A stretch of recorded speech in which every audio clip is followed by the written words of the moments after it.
We have some good news coming out of the box office this past weekend, mostly because there is something that, has inspired some positivity from people who went out and watched it. But F1, outside of its source material, which kind of sounds contradictory, but follow me on this one, it's about the first time in a long time that we've had something original succeed at the box office. But success it's an interesting metric to apply to this one, mostly because the budget itself was very, very, very extravagant, especially for what you have, and its return so far doesn't really inspire confidence that it'll normally break even. But there's a couple of other things that you can put into this, mostly.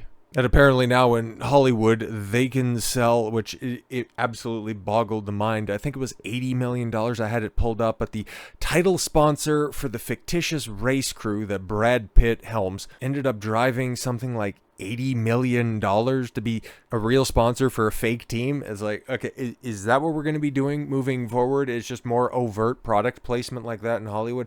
And you wonder why people think that the industry is dying. But yeah, this is the first quote unquote original film to succeed. And it very likely will end up eclipsing, especially in international markets, eclipsing Sinners, because those are two of a very small number of original ideas getting the chance to succeed in Hollywood and actually seizing the opportunity. But let's take a look at this, because some of that praise could be short-lived. But Apple finally has a box office hit with F1. What's next for the studio's movie strategy?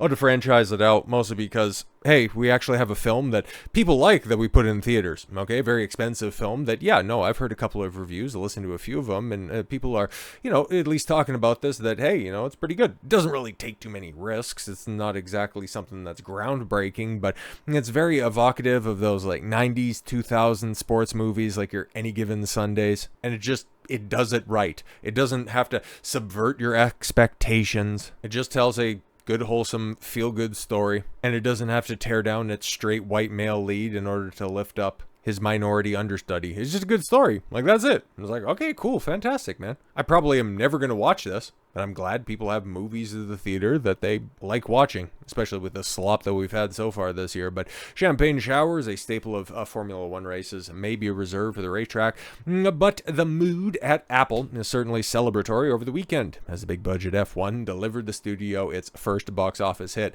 It's not for a lack of trying, because in recent years, they put out Scorsese's Killers of the Flower Moon, or I don't know, man. I hear decent things about that, but it's been a minute since I gave a fuck about a single Scorsese film. He's responsible for some of my favorite films of all time, full stop. But also, man, like the moment that he started to make Leonardo DiCaprio his guy was about the moment I started to check out his Scorsese films. And then also, what I think they were the studio behind Napoleon. Less said about that, the better.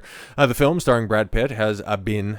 As a has-been, Formula One driver who gets coerced out of retirement, generated $57 million domestically and $146.3 million in its opening weekend. Though F1 costs roughly $250 million to produce, it requires several laps around the track to turn a theatrical profit. Yeah, and that's going to be the problem, guys, because, you take a look at the weekend, and F1 ended up, cranking out the $57 million over the weekend. Now that we have the finalized numbers, I'm recording this Monday evening, so you're definitely going to be getting your finalized numbers right there, and that's pretty good.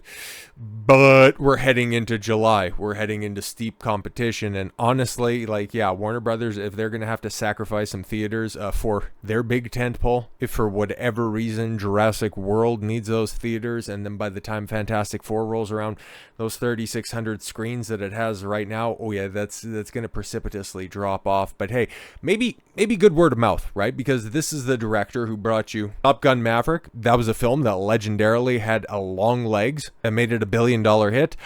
It's definitely going to have to do something even greater than that. Like, it's going to have to grow week over week in order for F1 to be $1 billion hit. Not saying that's impossible, mostly because, of the fare that is coming out over the next month or so. This is about the most adult-themed, adult-coded film to be coming out that might actually be worth a damn. Like, the rest of it's reviewing like absolute ass cancer, especially what's coming out this Friday. Holy, we'll talk about that tomorrow. But this also, yeah, highlights a massive problem. $146 million opening weekend. $57 million domestically, meaning that, yeah, the domestic run, it'll be lucky to get 250, 300 million. Internationally, it might do gangbusters because that's kind of F1's fan base internationally, very, very heavily leans in that direction. So yeah, it's possible that this thing makes $700 million, and that would be break even. $250 million to produce, another $150 million to market. Studio's only going to get back, and especially if Warner Brothers is distributing it and Apple ends up funding it, there's a reason why Apple can go ahead and foot the bill for a $250 million vanity project, a loss leader. I think that they've been quite vocal that this film is going to be. There's a reason that Apple can do this stuff. There's a reason that Amazon can go ahead and back vanity projects like Rings of Power. Why they can, lock down Denis Villeneuve to direct the next James Bond movie. But while there are some rumors that are out there of LeBron James, or maybe Spider-Boy taking the tuxedo in an Aston Martin for a spin, yeah, they can go ahead and be experimental that way, because F1 has Apple money. MGM Studios has Amazon money for a different medium here, just to, round everything all out. Okay, Game Pass can continue to be very stagnant when it comes to their subscriptions, but they have Microsoft money. The moment that these tech companies or e-com sites decide that, this entertainment stuff is just kind of a loss-leading vanity project, and we're kind of done losing copious amounts of money. The moment that they just decide to cut the rope on that is the moment that Hollywood truly comes crashing down, because there is no way in fuck that this could ever survive in a modern day landscape. Like, that's a ridiculous amount of money to put behind what is ostensibly a sports movie with cars. Like, why do you need $250 million for this? I've heard that it's a great film. I hear that it's quite good. Okay, it's probably not something that's ever going to stand the test of time. It's probably not going to be something that, is cut from the same cloth of Ford v Ferrari, something that people, still bring up to this very day for a point of reference. This will probably be one of those ones that's like, oh yeah, I remember watching that. If a sequel ever gets announced, which it's already been announced, spoilers, that's further in the article that we'll get over here very shortly. But while it might top people's lists of favorite films of 2025, it's also going to be like, Prey back from 2022. A film people liked at the time, but now, upon reflection, either don't remember it or retroactively think that it's kind of crap. But yes, it's a much needed win for Apple. 6 years into the tech giant's foray into the movie business, the company, yes, fielded underperformers. Yes, Killers of the Flower Moon. Oh, and Napoleon. Yeah, I was right by that one. And critically derided flops. Fly Me to the Moon. I don't even remember that one. And oh shit, they were the money guys behind Argyle. Fuck.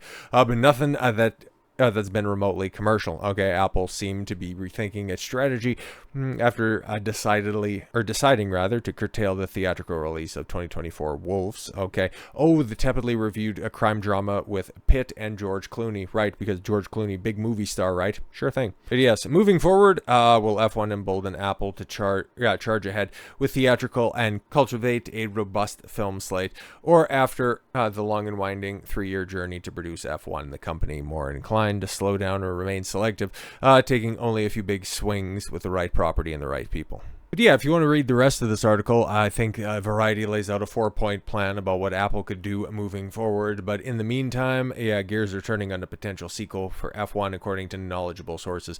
Moving back a little bit, yeah, Apple pledged to spend back in 2023 $1 billion on annual theatrical films, meaning that, yeah, they're going to continue creating content one way or another. It's interesting, right? The whole Apple TV or the Apple Plus service that they have over there, they have shows, yeah, like Ted Lasso and Severance that a lot of people talk about and they give praise to, but they also put out other, super high profile stuff. Like, what's the one with Steve Martin and Martin Short, and they got some chick on it. It's like, it's a very eclectic cast, a very big budget production, but nobody watches this stuff. Like, Apple Plus does not chart like Severance did, because it was a phenomenon in and of itself. It's just for as far as I know, like an office based mystery box show. It's like, okay, cool, hopefully it pays off, but I digress.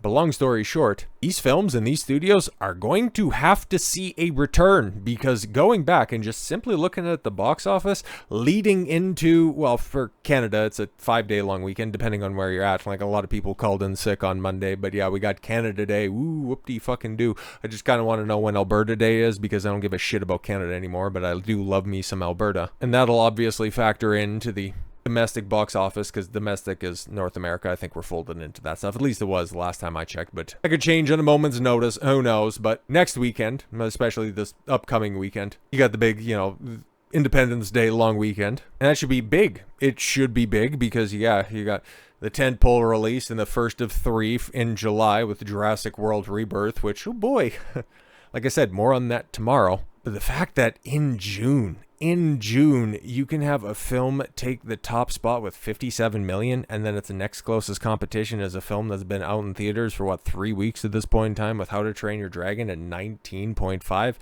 That's not a good sign, okay? And especially when you take a look at the worldwide box office for 2025, which, to be completely honest, man, you just knock out that stupid Chinese flick there up at the top. It's like, how do you even factor that in? Something that was ostensibly released exclusively in China, and they're claiming that it's the highest performing animated film of all time.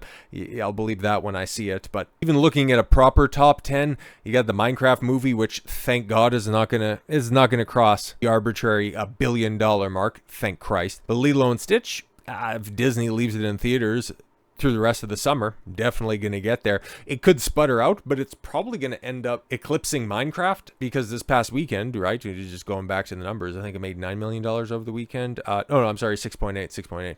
28 years later, 67% drop off. Yeah, that shit sucks ass. But yeah, outside of Minecraft and Lilo and Stitch, like Mission Impossible: The Final Reckoning as the only other movie to cross $500 million.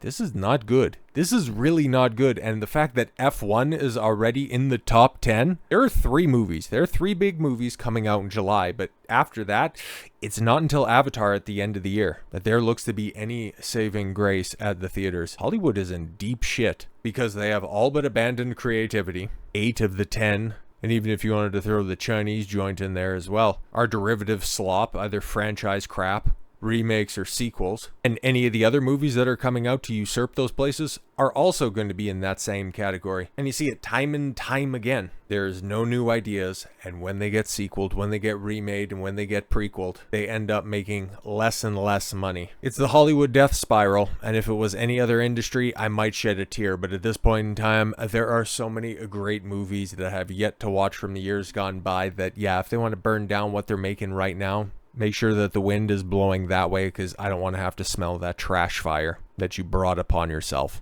So with all that said, thank you all very much for the gift of your time. I've been Don Consuelo. I want you to follow your gut and get after it. Take care, everyone.